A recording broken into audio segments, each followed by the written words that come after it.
You ever run into these people that are from the 4th century? They still believe that cold air or rain and getting you wet causes you to get sick, causes you to get the common cold or pneumonia. You ever run into these people? Now, if it's very cold out and you're not dressed properly, you may get frostbite. You may get hypothermia, something like that. But the common cold, the flu, pneumonia, those are caused by viruses, bacteria, for pneumonia. It could be a virus. But you're not going to get the common cold because you went outside without a jacket. And people still, in the year 2022, they still say, hey, put your hat on, you're going to catch a cold. Now, I don't know how many experiments have to be done to prove to these people that you don't catch a cold that way. You have to come in contact with a virus to catch the common cold. And there's over 220 rhinoviruses that cause the common cold. And they're constantly mutating. Now, you would think the coronavirus that we've had here for the past 2.5 years would educate some of these people to realize, because coronavirus and the common cold are related. So nobody says don't go out in the cold, you're going to get COVID. They know that it's transmitted person to person. But for some reason, the common cold, because it comes around the wintertime, that's the season. A lot of people associate something that is not connected. So cold air and having a cold, they're not connected. You have to come into contact with the virus, and it's the rhinovirus. I don't know how many experiments have to be done. I know in the 50s they did a bunch of them that showed that they put healthy people that were not exposed to the rhinovirus in refrigerated rooms, cold, and occasionally they would mist them down, make them damp. Not one of them caught the cold.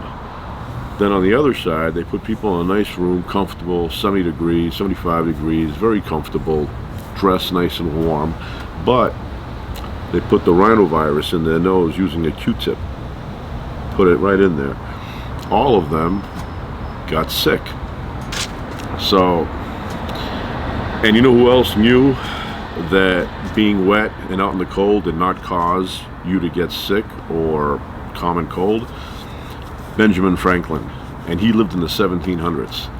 Now, why was Benjamin Franklin so much smarter than a lot of people today who still hold on to this nonsense of catching a cold because it's cold outside? Benjamin Franklin said, if that was the case, if that were the case, that you got sick because of the cold or being wet, then fishermen in the wintertime would always be sick. Always be sick. And he noticed that fishermen rarely got sick because they were always with the same people. They were exposed to each other's germs, so they had immunity, but they were constantly wet. They would go fishing into the Boston Harbor in February, cold. They would come back damp, wet, and they wouldn't catch a cold. Some of them would, because their wives would be messing around with other people during the day, and they would bring the rhinovirus back, and they would get sick like that. But they wouldn't get sick being on a ship or on a boat and being wet all day. But like I said, in the year 2022, and we still have people saying, put your hat on, you're going to catch pneumonia. That is not how you catch pneumonia. It's a virus, could be a bacteria, but the flu virus mutates every year. You have to get a new shot because it mutates. And whether you put a hat on or whether you put a jacket on, if you come in contact with the influenza virus and your immune system is weak, maybe you're low on vitamin D, not enough sun exposure, that's another reason why in the wintertime we tend to get sick more often. Our vitamin D level drops because we're not exposed to the sun as much as the summertime. I mean, you can get sick in the summertime too, but more likely in the wintertime because your immune system is weaker, and we're indoors a lot. The windows are shut, we're breathing each other's breath, and that's how it gets transmitted, not because it's cold outside. Get sick and tired of hearing people keep saying that. And some people are young. This is not like 80-year-olds saying this nonsense, So you could be out in the cold and like I said, get frostbite, get hypothermia. But catching pneumonia is not related to it being cold outside. So for instance, let's say you're by yourself, living in a cabin in the middle of Montana, and it's 10 degrees outside, and you go outside for hunting, and you're exposed to the cold, you're not dressed too warmly, you will not get the cold, you will not get the flu, unless you have chickens. If you have chickens and the chickens have the flu, because that's how it's transmitted, poultry, then you can catch the cold or the flu actually that way.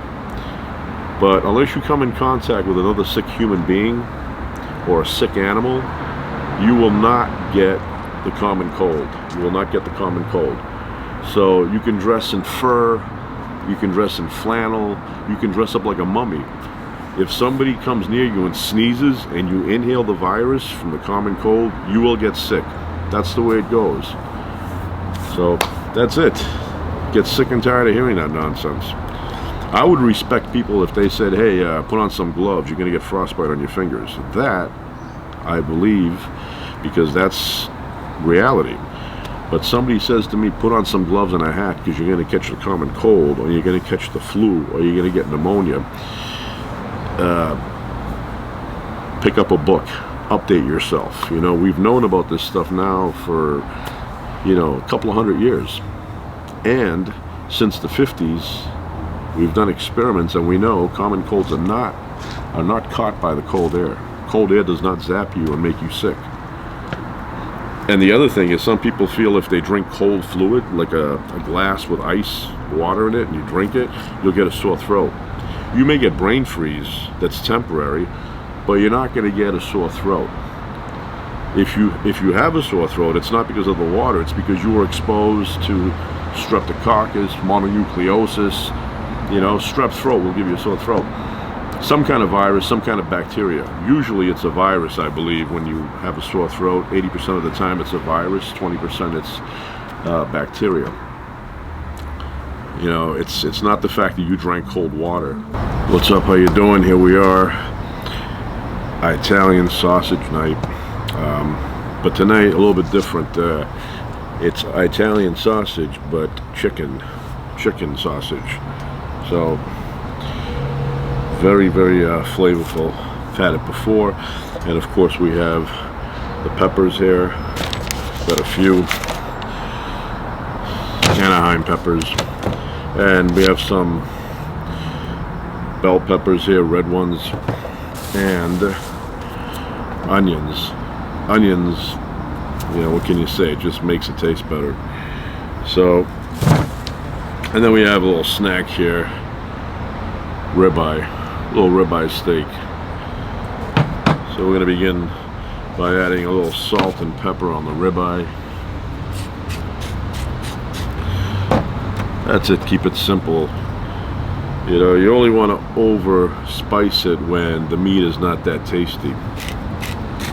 But if the meat is tasty, you don't have to add things to mask it, like lamb. Cannot stand lamb. Do not like lamb.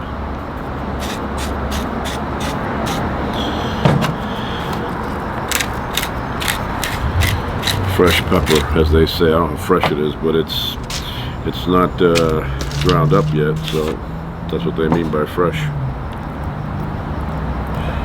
Just 5 minutes, maybe less, on each side. Kill the bacteria on the surface, and then good to go.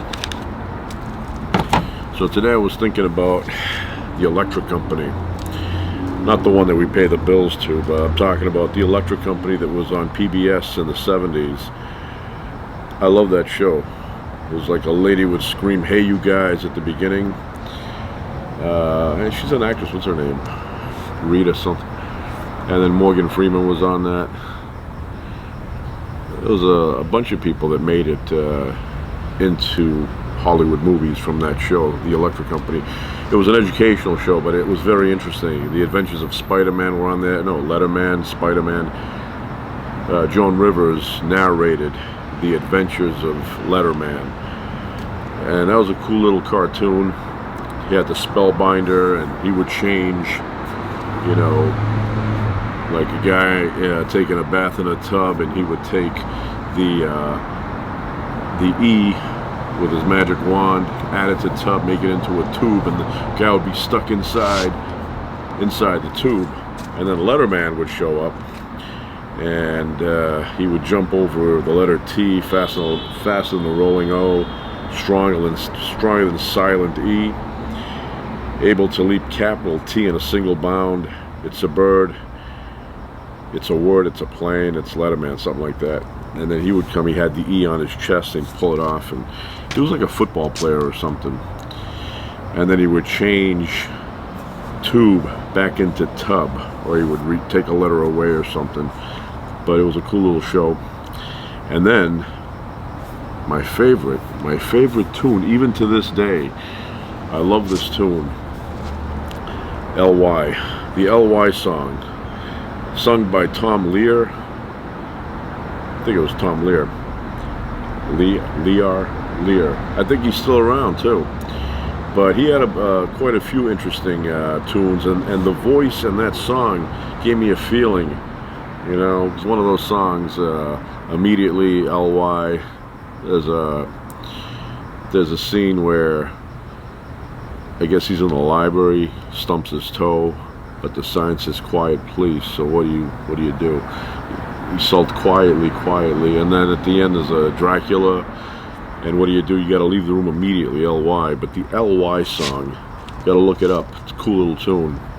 So I used to watch that show a lot. Then they had two people in shadow form, and it would be like, you know, one would whisper out the first part of a word, and then the other one would finish it off. So like, tr, and then the other one would say, uck, truck. It was all like that. But such a good show. They don't have shows like that for kids anymore. And then another show that was a big deal in the 70s was Zoom. And they would speak in a language, and if you wanted to learn how to talk in that language, you had to send a self-addressed animal to Zoom. So it was like Zoom box, what was it? Box 031, send it to Zoom. It was in Boston. 02134 was the zip code. And so you would send them a self-addressed stamped envelope or envelope, and they would send you back a little card, and you would be able to talk shubby frubby, dubby wubby, mubby fubby wubby, shubby frubby, you know, like that. And apparently those were words. So I used to love watching Zoom. It was a bunch of kids dressed in like striped shirts, and they had these skits they would do. And it was filmed or taped in Boston. Oh, a lot of cool stuff back then. And then Sesame Street, I used to watch that a lot when I was a little kid. Even when I was older. I love that song, Who Are the People in Your Neighborhood? Sung by Bob. Fireman's a person in your neighborhood, a mailman's a person in your neighborhood. It was a cool tune. But one thing about that, Oscar the Grouch, the trash can, that trash can was huge inside, even though it looked tiny on the outside. And I had a dream one time that I went to Sesame Street, and I went in the can when he wasn't around. And all of a sudden, when I go in the can, it's pitch black in there, but you can tell it's a big place. It's like the size of I don't know, like a mall. And there's all these rooms in my dream, and I'm going all around and, you know, looking for things. There's even a swimming pool inside the trash can. So yeah, but Zoom, send it to Zoom. I never sent for that though. I don't know why. I should have. And all those kids are all grown up now. But the Electric Company, Zoom, Sesame Street, and Mr. Rogers' Neighborhood. Man, those things are carved into my brain. Used to watch those all the time. Mr. Rogers showing up at that house. I've said it before, I'll say it again. I thought that was his secret house from his wife. And I thought that he got into an argument with his wife and then he would leave and go to the secret location that she didn't know anything about. And then after, when he would calm down again, he would leave at the end, because he only stayed there like a half hour. You know, what do? You show up at your house for a little bit, then leave again? And then I thought he went to his real house where his real family was. I used to like that show. And then one time I had a dream that I broke into his house. I didn't break in, the door was open. I went inside, he wasn't there. And I went to every room, messed around with the, you know, the faucets and everything. And then I went back to the sandbox. He had a sandbox in that house. I opened up the refrigerator in the kitchen. And then he had all the neighborhood make-believe toys, you know, and I went and I messed with those. And then I went where the trolley was, and I sat on that little couch, that little bench, and I started messing around with the buttons, you know, those buttons down by the cabinet. And the trolley came out, and I went reverse, forward, you know, all that stuff. And then I got on the tracks, and I crawled on the tracks all the way until I ended up to the neighborhood of make-believe. And once I got there, I went into the castle, King Friday's castle. And then I went to X the Owl's treehouse there with Henrietta, Meow Meow Meow. I went there, and then I went to the platypuses area.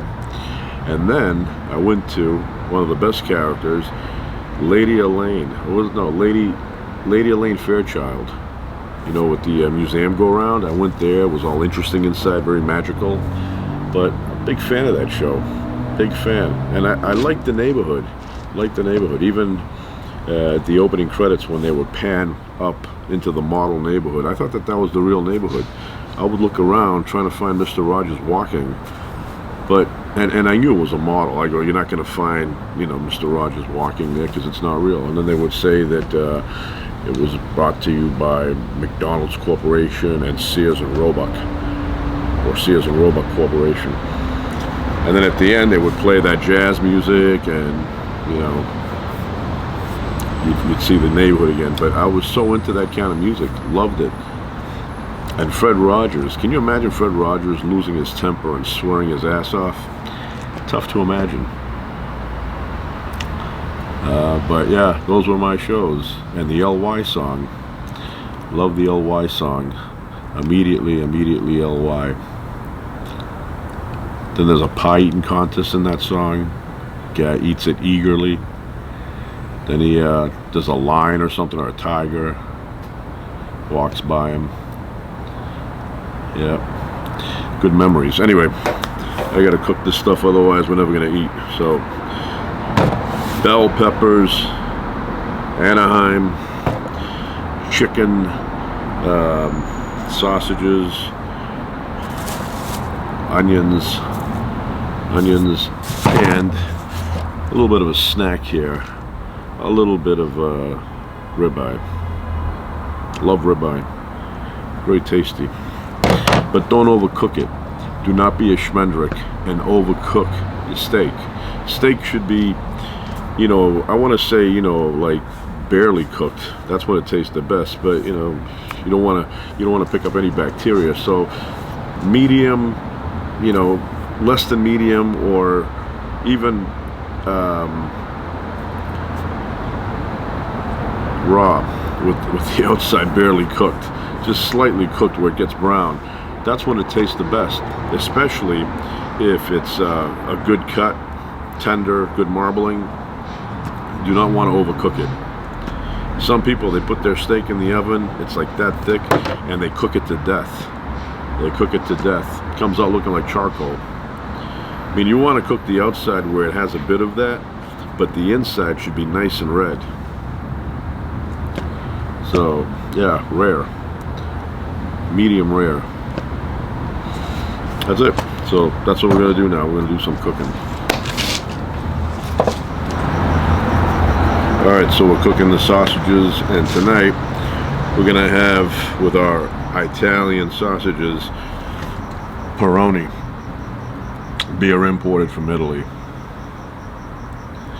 So, extra cold. I had it in the freezer for probably 25 minutes in addition to the refrigerator because I want to get it as close to freezing as possible.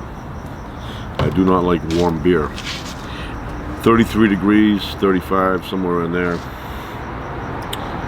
You know, I don't like it like 60 degrees. I want it to be freezing cold.